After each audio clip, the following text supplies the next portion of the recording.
예수호라고 이름을 명명하고 왔지만 예수님이 내어준 겉옷을 벗어버리고 내가 그물을 내리는 건 사람의 생각으로 그물을 내리고 있다고. 그러니까 하나님의 백성을 구원할 수 없다, 이 얘기를 말하고 있는 거예요. 그래서 날이 새가도록 이들은 모두가 다 베드로만 옷을 벗고 있는 게 아니에요. 성경은 상징성을 나타낸다라고 그랬죠. 반석인 베드로가 옷을 벗고 있었다는 얘기는 여기 7명 전부 다가 옷을 벗고 예수라는 옷을 입지 아니하고 진리의 말씀 예수를 잃어버리고 내 의와 내 방법으로 사람의 소견에 오른 대로, 이 본문은 지금 갈릴리가 아닌 요한복음은 디베랴 호수라고 그랬죠. 디베랴 호수에서 각자의 소견으로 나아가다가 밤새도록 그물을 내려봤지만 한 마리도 잡지 못하다가 예수님이 오른편에 던지라는 말씀을 듣고 153마리가 잡혔을 때 그들 모두에게 어떤 동시적인 현상이 일어났어요. 우리가 우리 육으로 잡으려고 했을 때는 못 잡았는데 예수님이 오른편에 던지라 했을 때 이들은 지금 벗고 있는 몸에 무엇을 입은 거예요? 예수님의 말씀을 입은 것이죠. 그렇게 해서 던졌을 때 하나님의 백성이 구원되는 것을 깨닫는 것이죠. 그래서 여기 본문에서는 사도 요한이 예수님이야 하는 소리가 베드로의 귀에 어떤 소리로 들리는 거예요? 말씀의 선포로 들리는 것이죠. 나팔 소리로 들리는 거라고요. 진리의 말씀으로.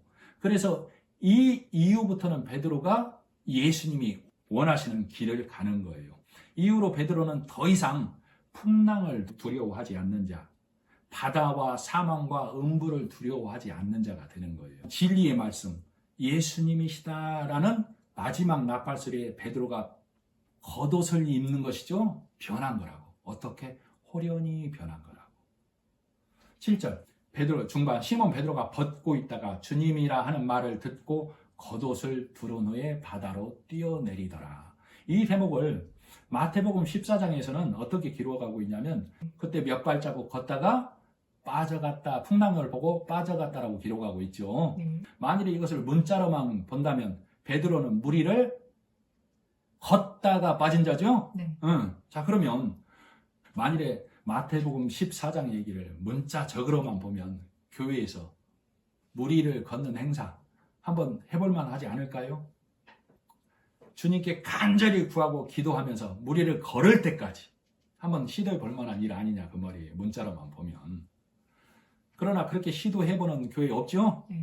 8절에 보면 다른 제자들은 육지에서 거리가 불과 한 50칸쯤 되므로 작은 배를 타고 물고기 든 그물을 끌고 왔다라고 기록하고 있어요. 50칸은 거리로 90m를 말해요. 200규빗 해서 90m를 말하는데 90m면 상당히 먼 거리, 먼 거리. 예, 바다로 보면. 자, 그러면 베드로는 벗고 있다가 문자로 봐서 벗고 있다가 물 속으로 뛰어들어서 수영해서 가려면 벗고 수영해서 가야 더 편한 것이죠.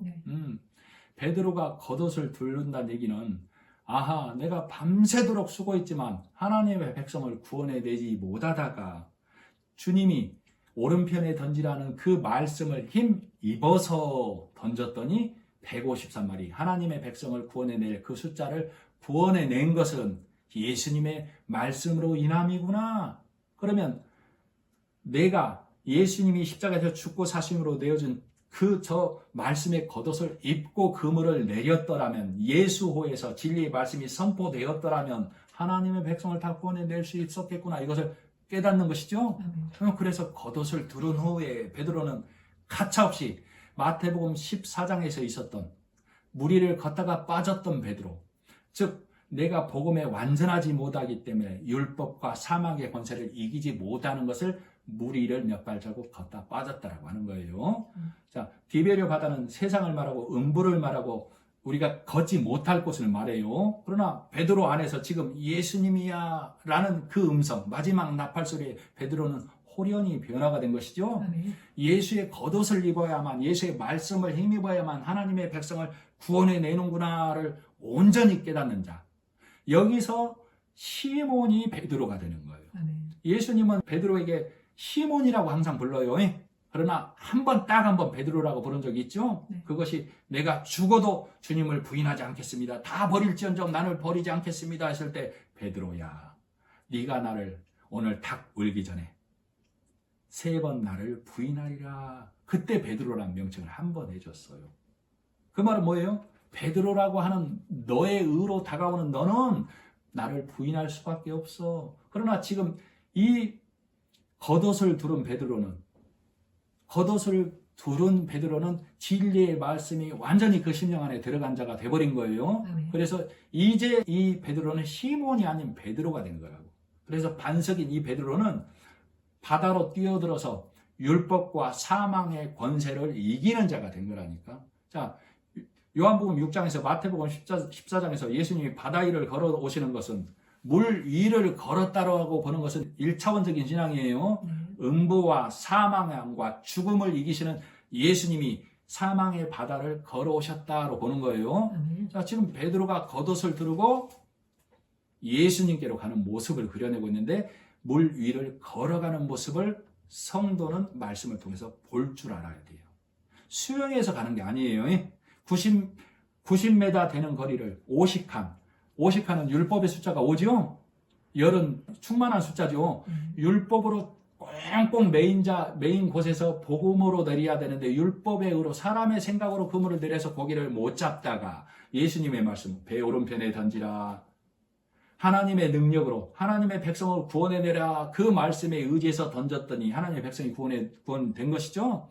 그것을 깨달은 베드로는 내 의 아니요 내 수고 아니요 오직 예수호는 진리의 말씀만을 내려야 하나님의 백성을 구원해내는구나를 깨닫는 것이죠. 아멘. 그래서 지금 베드로는 시몬에서 호련히 변화된 거라고. 어떻게? 진리의 말씀의 나팔소리에 예수님이야 하는 나팔소리에 호련히 변화된 거라고. 어떤 자? 사망 권세, 죽음을 이기는 자, 사망을 이기는 자, 영생하는 자가 된 거라고. 율법에 빠져가는 자, 율법의 메인자가 아닌 마지막 나팔소리, 진리의 나팔소리에 호련히 변화된 자가 된 거예요. 그래서 우리가 하나님 백성 되는 것, 내가 천국에 가는 것, 예수님이 다시 오시는 것을 내 사람의 수준과 사람의 생각으로 이해하고 성경을 읽어내려고 하면 안 돼요. 누가복음 17장에 이렇게 기록이 되어 있어요. 바리새인들이 예수님에게 질문을 합니다. 하나님의 나라가 어느 때에 임하나이까?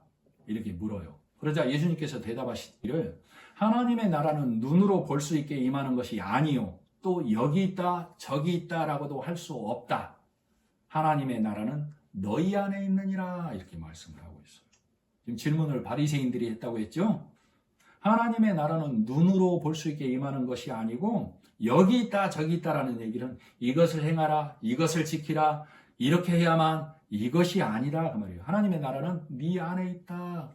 지금 예수님이 바리새인들에게 해주는 말이에요. 그 말이 무슨 말이에요? 내가 네 안에 들어가야만. 자, 예수님이 바리새인 안에 어떻게 들어가는 거예요? 말씀으로. 진리의 말씀을 믿음으로 들어가는 것이죠.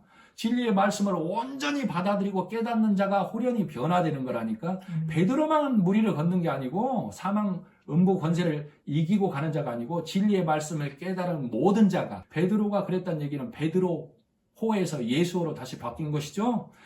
그 7명이 전부 다가 사실은 다 벗고 있었던 거예요. 그러자 153마리 잡고 나서 예수님의 것을 깨닫고 다 예수의 겉옷을 입은 거라고. 그리고 다 죽음을 사망을 이기는 자가 된 것을 나타내고 있어.